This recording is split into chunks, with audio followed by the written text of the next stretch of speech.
welcome to the Marc Jackson Show here at the Fitler Club.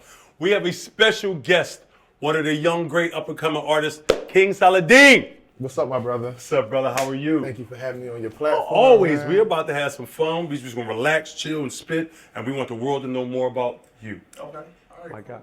But, here, you're from Philly. Right. What part of Philly again? West Philly. So I was born in West Philly, 68th and Larchwood. Yes. Then when I was about 7 or 8 years old, I moved to Southwest, 55th and King Sessom. So it's like a fight in between, but I think West Philly kind of molded me. Okay. And then Southwest is where I learned how to play basketball and, things like that. Graduated from high school in West Philly as well. Yes, sir. So now let's start with your basketball career. Because, people say, you got to meet this artist, man. He's a great artist. But hold on, before that, he was a pretty good basketball player, too. That's how everybody introduced you to me. That's how everybody say. So tell me. And they the real ballers. Exactly. They not just dudes that be like, oh, you was at the gym? No. They like serious real. dudes. So that's an honor, man. That's definitely an honor. It is a fact, man. So, tell me, what high school did you go to? You played for? I went to University City. U-City. For 2 years, and then I went to a prep school because I was doing a lot of AAU. Okay.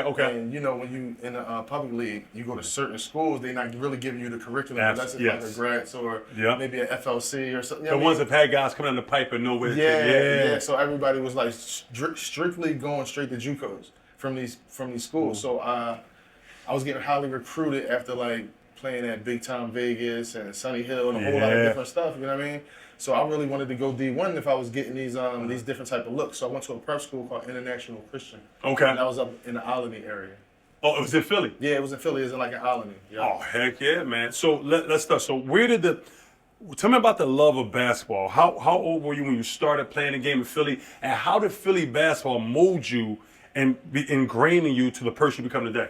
Oh man! All right, so that's a little one. I really started being serious about basketball. I think maybe I started late, 12, 13. Okay. So when I moved to Southwest, I had friends that they was fully invested into the parks. They played the King Sessom, they played at Myers, they played everywhere, right? Yeah. So I was always, I think I was 6 feet at 12 or 13. So everybody was just like, bro, you gotta play ball. You tall as shit. You know what I'm saying? So that's how basketball really came about for me. Was my homies made me play ball. So my dad, he always loved to play ball too, but I was more into art and being a gymnast, and I wanted to flip and I wanted to swim. So both of my parents, they worked at University of Penn. So I got to go to those summer camps where it was tennis and swimming, and so I was my brain was somewhere else. And you was meeting so many different kind of kids. So many different type of kids from all over. So that was a big advantage that growing up, I got to do that. And I don't know, man, basketball just started from I never really had competition before. So it was I'm an only child. I'm an only child. Oh. So it was kind of so when I went to the park, it was a whole nother world. And it was nobody being soft so it was perfect, man. So it started around 12, 13. I scored on the wrong basket. My first game, I scored on the wrong basket, right? Because I didn't really understand the game. You were just playing. I'm just tall. The coach man, come here, give me you. You know what I mean? So it was one of those situations. And the ball at the foul line, it's my team at the foul line. No, it's the other team at the foul line. My team at the foul line. I get the rebound off the rebound. I go straight back up with it. The whole crowd is wrong court, dickhead. You know what I'm saying? So at that point of life, I said, you know what? I said, yo, I got to get good at this so nobody remember me for this. Yeah. So that was the fuel. That was literally the fuel, scoring on the wrong basket, my first game ever.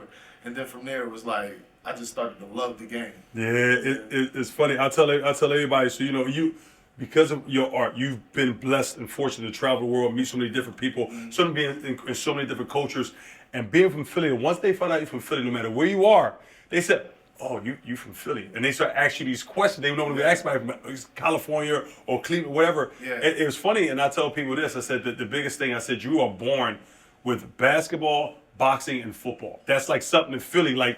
We have to know something about it. Even if you can front it, you're going to be asked about one of those three things every day. Definitely. And you might be forced, whether you got to fight to get from your house to the poppy store to get a loaf of bread, or you got to play street football, or you just big and tall and hey man, you got to play ball. It's those things that involve you. And I had those conversations with people every day, not from here. So, and you talk about the fuel from that one mistake. That one mistake, guys get on you, and it kind of puts you in a mindset of I done messed up big time. Yeah. So now I either got to get real good at it or I got to find something else to do. Yeah. So it's just that negative you turn into a positive. Now, how did it affect your work ethic in the game of basketball? I just was always listening because I started so late that I wasn't like one of them kids that was just like, I know how to do this and no, let me do it my way. I was literally like, yo, so how do I do this? How many jump shots should I shoot a day? And I had good people that I worked out with. So shout out to brother Leon. He ran Positive Image. And he worked at Penn, right? And he worked at Penn, yep. That's how I started really playing ball because him and my mom knew each other. So he was like, yo, I need him to work with me and play with this. That's how I knew Lynn Greer and a whole bunch of other people. I used to go to their workouts and be bugging them. Yo, let me work out with you, Lynn. Yep. Like I was that type of boy. Like in anything that I did, business-wise, playing basketball, I wanted to really know from the people that know. You know what I'm saying? Yeah, man. So that's how it really went about. What was the question again? But you answered it. It's like, how did it fuel you? So you grew up, you playing ball in Philly, but you said deep down you love the artsy stuff. You like to paint, you love to do those things, but you also love swimming, you love to flip, you liked all those things. So tell me, when did your mind, as you're growing up in Philadelphia, which is a basketball town and a boxing town and a football town, but you're growing up and you're an African-American man in the inner city, a young man in the inner city of Philadelphia, so you know the pressures of those three sports, but then deep down, mentally in the back of your mind, you said, man, I want to do, the art is where my calling is. How did you start the transition, or what age did you start to transition a little bit into leaning more towards art? So before I turned 12, when I was pushed into basketball because I was 6 feet, right? I used to be in the house just creating, playing. I like football, playing football. I was just like the Philly hood kid, for real, you know what I'm saying? But I wasn't really like the kid that could stay outside all night and all day because my mom was on. The lights come on. I had to, you know what I mean? Yep. But my thing was always like really just doing cartoons, reading magazines. I used to collect Spawn magazines, you know what I mean? Really? Spawn magazines, like just remaking what I seen, you know what I'm saying? Loving graffiti, loving all this different stuff I'm seeing around in the neighborhoods. The mural arts program, that been going on for a long time. So I've been seeing murals every part of the city I would go hang out. If I played ball in North, I see the murals there. Yep. So art always would hit me, you know what I mean? And it was something that I could always like make a few bucks doing. Like even when I was doing t-shirts and jean jackets, I used to paint my friends' skates when we used to go to Elmwood. So I was always doing shit that was like... What age did this start? I'm probably like 14. Really? Like 14, 15. Like, yeah, like trying to do it for some money, to get some extra money. Mm-hmm. You know what I mean? But like, I always did it. I always did that type of stuff. It was like, bro, I have no clue really why, but it was just really my thing. You know what I mean? So you doing both, so, and this time you're still balling too, right? So before I started playing ball, this is like all I did. So when I started playing ball, like my brain switched to just basketball because it was something that was like directed and it was like praised. So art was kind of like just my thing when it was like, I like to do it, but it wasn't no praise in it. It wasn't no like, oh damn, you crazy, you can go to the league of art. Like, you know what I mean? So it wasn't nothing that I grew up seeing like, if I do this, this is gonna be a great situation for me. It was just something that I did. Basketball was the thing I had in my head, like, okay, I can go to college, I can take it to the next level, I can maybe go pro if, you know, the stars align, you know what I mean? But I think before 12 and then from 12 to 20, I'm gonna say 12 to 20-ish, 21, I was like all basketball. Really? Like all basketball. But you still doing some art, bro. I still did art, and I still would be thinking about all kinds of cool shit, like our jerseys being horrible. I would be like, damn, I wish we could get these jerseys that I seen and just design stuff going on in my head. Your creativity at work. Asking my coaches, can we design the jerseys and can I pick the team sneaker for this year? Because, you know what I mean? Like, it was like I made the whole team get crazy 8s. I forget, it was like maybe like my freshman year, it was like, I think it was 98, 99, my freshman year. I don't know, it was crazy, but I was like directing things as a young boy or trying to, you know what I mean? And people, most people would be like, yo, what are you talking about? You tripping, man, go get in the layup line. And I'm just like, all right, just questions I would have, you know what I mean? So here's one for you then, because of how, I hate to say it, but sometimes we have this crab in a bucket mentality, right? So if you are not focused necessarily on something that somebody else is focused on, they kind of trying to pull, but you got to always focus on this. But like, as we learn, as we mature in life, the more avenues you have, you can have your feet in the bucket, but the more it just works on your overall surrounding well-being, as completing yourself as an overall human being. How did, when your peers start finding out about your artwork, were they kind of like, yo, that's fly? It was like, man, that's kind of whack, dog. What you doing? Like, what was the peer pressure from your friends? People always loved my art because it was like, I used to work with Mesquite as well. Oh, okay. Yes, so around that time, you already know Mesquite was on fire. Everybody wanted a shirt. Yo, hey, can you bring me something? Yo, put something to the side. So it was always that type of vibe with me and my art. But when I really that was kind of after I stopped playing basketball because I went to a JUCO in Kansas. Okay. So which one? I went to Johnson County, Kansas. Okay, yep. So at that time, I was already in my brain like, okay, I was supposed to go to Providence. Took my SATs 3 times.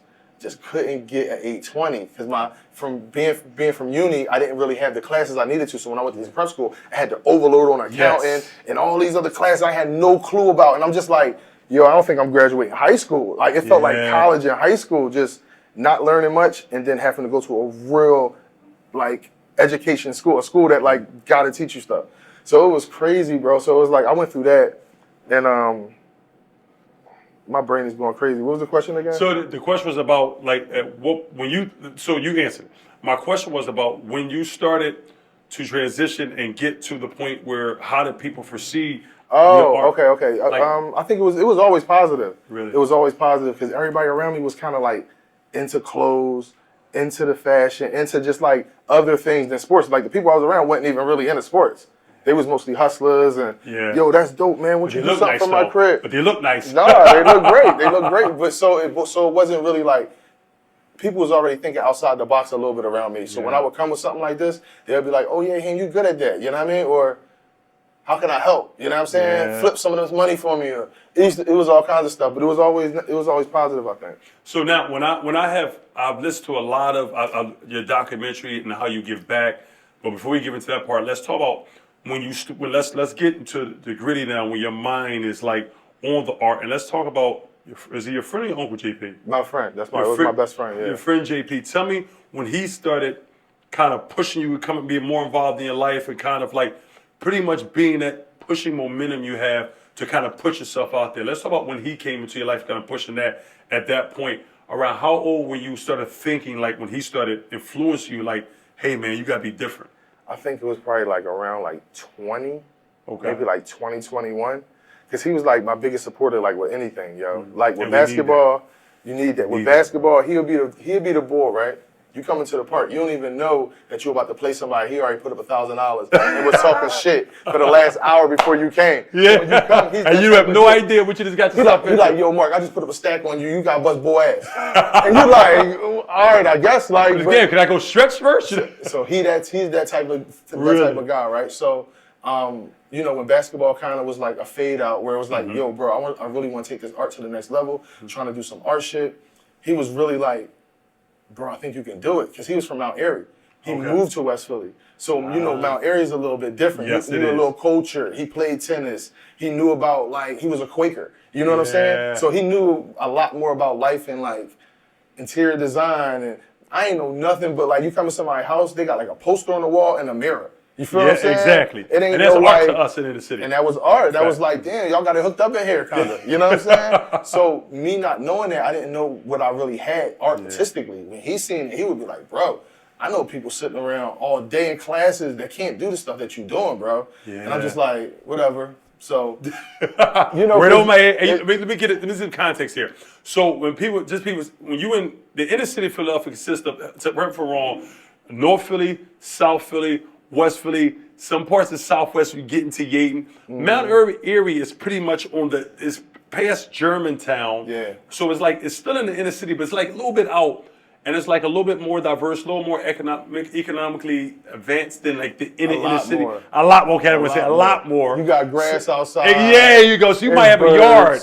You might have a yard. Yeah. So a lot of people exposed out there. A lot of people out there is exposed to a little bit more than people that's from the concrete jungle of the inner city. And there's nothing wrong with that. Yeah. It's just a different perspective, but they still can touch the inner city neighborhoods of Philadelphia. Yeah. So when he's talking about JP being from Mount Airy, he's exposed to more because of his environment. Exactly. Yep. Boom. Yep. So when I would have ideas and things like that, it wasn't far-fetched for him because he's seen people put on art shows. He's been to art festivals and all types of stuff like that. I've never seen none of that. I've seen people writing on schools and walls.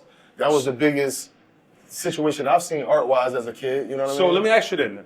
So JP comes into your life, who's seen these things, who's now put the vision in your mind, you could be bigger and higher than what you just see in your community.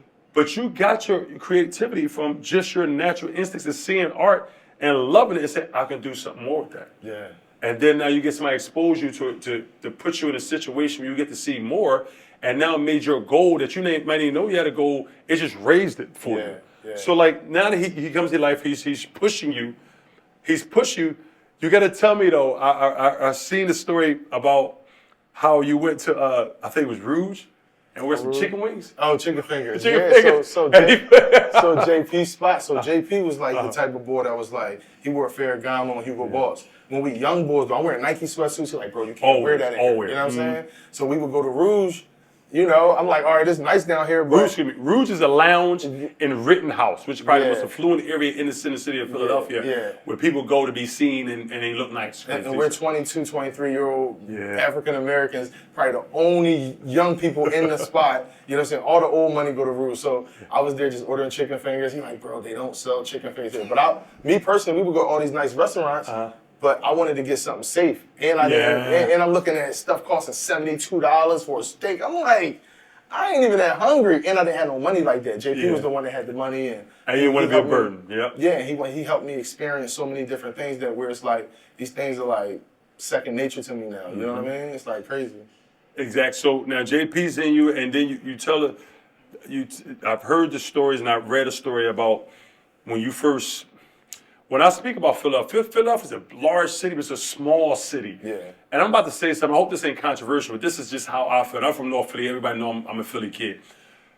The thing for me, what I learned about Philly, and then once I traveled the world and came back and tried it, is like it see Philly as a different, from a different angle. Where a lot of times you have people that might have seen you so long that you do a certain things, and it kind of like you come to a certain thing where you kind of feel like that's it until you get out and be exposed to something more, and it kind of puts you on the top. Like, oh, I can do more. Like I said with JP. Yeah. So I'm saying that to say I read a story about when JP started talking to you about New York. And New York people is only an hour and 45 minutes up 95 for the turnpike, whichever way you want to drive. But it is respectfully. Philly people can like it. I'm from Philly, so at me if you want. But New York has a lot more culture, more creativity from different angles because it's New York. It's New York. That's the center of the world. Boom. So like, tell me about when you got your mind kind of went racing when you first started going to New York and things like that. It's talking about your art and seeing like. So the first time that I really went to New York as an adult, like to the point where I'm like experiencing things, you know, because AAU basketball, you going to the gym, and that's you going to McDonald's. Go to sleep, wake up, play ball again. So it wasn't really like I was actually getting to see these different places like LA and things like that. So when I went to New York, I think I was probably like, I want to say like 23. And it's right up the road, but it's a different world. It is like, so we used to go to Greenhouse. JP spot was Greenhouse, right? So he knew the owner. It was like a movie. When I look back at it now, for us to be that young and be doing the things that we was doing, and he would always, you know, because he's buying tables and they ask you, what do?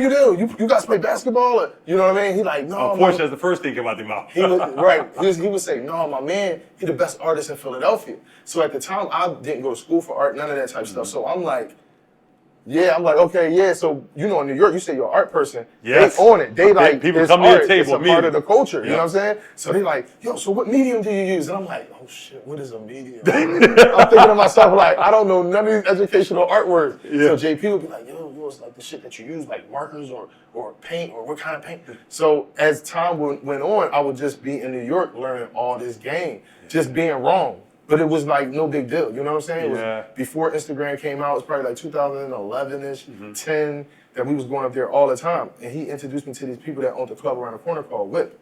It was an art club. It was the first club I ever seen, had paintings everywhere in it. And he got me to do a VIP booth inside of the you know, the studio. Like, where was that? Inside of the actual club. Oh, wow. So each one of these artists had different art in these VIP areas. So it was just like crazy, bro. So that's how I started. So then they got you to put one in there? They got me to put one in there, and I started meeting different artists and seeing how they was living. Like, I'm thinking you got to go to work or you got to hustle. You know what I mean? Yeah. It was people literally like just living off art, and I'm like, yo, how do you kind of like just be living off of like painting stuff, and you get calls for this, and like I was just like hungry to learn more. So. Going to New York just turned me up, bro, to the point where it's like, yo, this possible? Yeah. Like, that was it. So now you start getting exposed to that, and then tell me what kind of art do you say you create? Tell me, Saladeen, tell me about your art in particular. What kind of art do you say, this is my art? I'm gonna say like right now that I've learned to like know all the different things that I can do. I'm gonna say definitely multifaceted artist because I love fine art. I'm blessed to do a lot of different things, bro. It's crazy, like clothing design. We just worked on some stuff with Netflix and movie sets and. Really? Tell me about that. What are you doing with them? What are you doing Netflix? So shout out to Kenya Barris. That's my guy. He's Okay. a collector of my artwork. For the people that don't know him, he's the one who created Blackish, Grownish, a whole bunch of amazing other movies and shows. He gave me the opportunity after like me and him getting cool, after him buying a few pieces, me going to LA just to chill with him, nothing business, just like really picking his brain. Cause like, bro, he's like the 1% of us that's in that world, and he like really got it moving and we got cool. So he was just telling me if he ever had something across the table that I would fit, he would be like, I want you to get in the movie. You know what I mean? Like not me acting, but like my art in the movie and just like visible for the world. You know what I'm saying? Yes. So I worked on the set of You People. So we had a couple pieces of artwork in there. We did the movie, how the movie comes on, the graphics that come on with the movie, the writing for the movie, for the the credits and all that type of stuff. So we did a few things for that, and that was dope because I got to work with the people at Netflix, the marketing team. I met some other people that I'm very cool with now that brought more situations. So it's just like, that's really what it's about, man. It's just like not taking every opportunity. Not every opportunity someone made for you, but the ones that you think you can grow from, like try not to be scared and just show your creativity. It might be a little difficult, but. There you go. So let's talk. You mentioned that word scared. Also, let's talk about now the transition where you're starting to see what is possible. But in order to reach a certain milestone, you have to struggle a little bit. And let's talk about, I also have read and seen how when you first got started, you pretty much was like trying to experience all parts of life, trying to meet so many people, which pretty much put you like just going different places, just chilling, like just putting yourself into California, staying there, meeting the art scene there, the art where they're learning. Tell me about that struggle when you initially had to transition into become a full-time artist, about the struggle and what you learned from that. So I think what I learned from it was like, you gotta have faith. You gotta really have faith. And I know a lot of people say that, and it's like you hear people say it all the time, but it's like it's a personal faith though.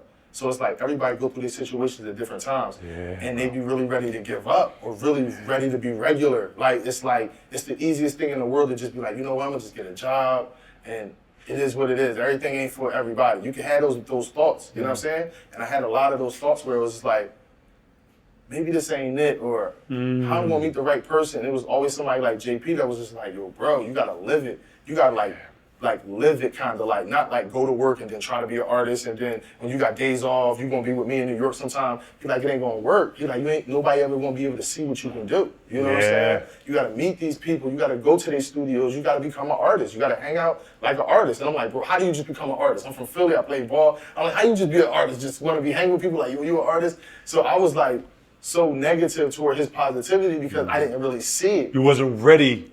You wasn't ready to see it. I just didn't see it because I'm growing up in Philly. I've never seen an example of a young black artist living off art. You know what I'm saying? So I'm kind of like, I've seen people get a nice car and dress nice and live downtown. I kind of seen that, but I never seen somebody that was just like, I don't know, like demand off of creativity. You know what I'm saying? I read about a few people, but they was already dead. It was, a Basquiat or, a Jackson Pollock or things like that. I would be like, damn, I guess they had to die to get lit. And I'm like, that ain't really the angle I want to go. You know what I mean? No. So I didn't think art was a big thing until JP, I quit my job in 2011.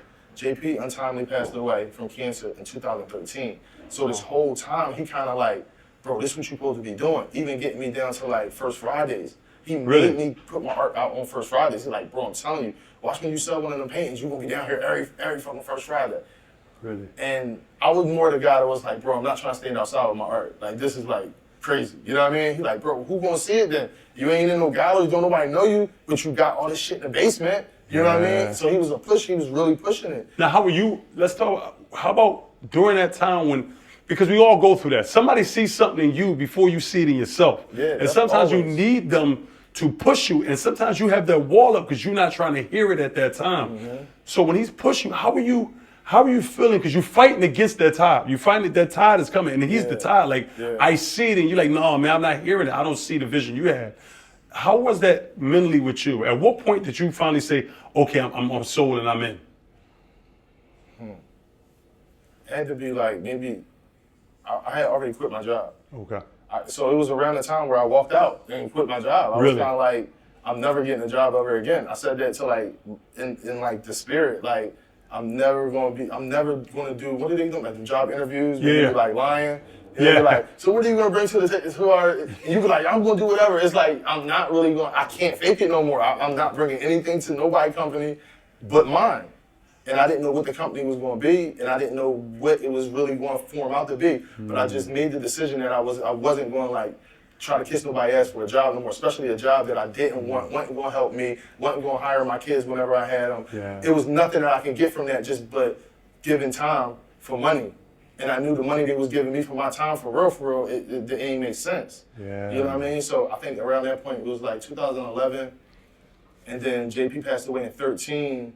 And I just was like, I had a moment there where it was like, damn, my main motivator and my best friend, all in one. It ain't just like some dude I knew that motivated me and I see him on Saturday sometime. It was like my man from like skating as a young boy, us going up to each other's schools, him coming to all my games, him hooking me up with my first girlfriend, like, you know, hood, young, friend type stuff. So that was kind of crazy, man, but I just knew I was just gonna go all in. Because there wasn't nothing else to do. Yeah. I already quit my job. And I had motion. I had a little bit of art motion. Yeah. Instagram came out, so now I'm like, okay, this is a new channel to show people my art. It's not just at First Fridays or at a fair or, you know what I mean? Exactly. And I was out, and I was like, I gotta get out of Philly. So that was my biggest thing. So unfortunately, when JP passed, did you feel alone? Like, I'm fighting this battle now. I got to be my own. I'm watching my own back. I got to push myself more. It was almost unexplainable that I can say something to you right now on camera just to tell you how I felt. Really? It was almost like, it was different. Like I had a lot of good friends pass away from like gun violence. You know what I'm saying? That's a different feel. But like your man, the sharpest dude out of all of us, brain cancer out of nowhere, like not no like. I knew he went through cancer. You know, like some people have cancer and, you know, they go through stage 1 and stage 2. So it's a process and you're dealing with it. This was like, he went to the hospital for a headache and had to get immediate surgery. And I'm in LA and I get a phone call and it's like, yo, they just admitted John to the hospital. There's a mass in his brain. And I'm like, what? So I had to sell a painting to get on a plane just to come see him at University of Penn Hospital. It was the craziest shit ever. And it was like, I knew something was wrong because this boy is like the sharpest knife in the drawer, right? Witty, just on point. And I was talking to him after his first surgery. He was off. He was talking about stuff where I'm like, whoa. You know what I mean? Different person. Just like talking about King of Prussia and Prom. Just like his brain was like rambling. You know what I mean? And I'm like, oh man, I gotta get to Philly. So it was a situation, bro. It was like, I can't even say like, oh, I was so hurt and lost and alone. Dog, that shit was a situation, bro. It was like, wow. So he passed away maybe like 2 weeks after being in the hospital. But I was going up there every day, and we was watching the finals. Because this is when 13 is I think Brian won a chip with Miami. And he was like, never bet against Brian. I just remember him saying that, never bet against Brian. So that was just like, dog, it was just like a crazy moment, bro. But I just was like, I took off maybe like 2 weeks of like nothing. Like. My grandparents had a crib in Atlantic City. I went out there, and I was just out of it, kind of like just watching TV all day. Just didn't want to be around nobody type shit. You know what I mean? In your own vibe, just in my own world. And I just kept like thinking to myself like,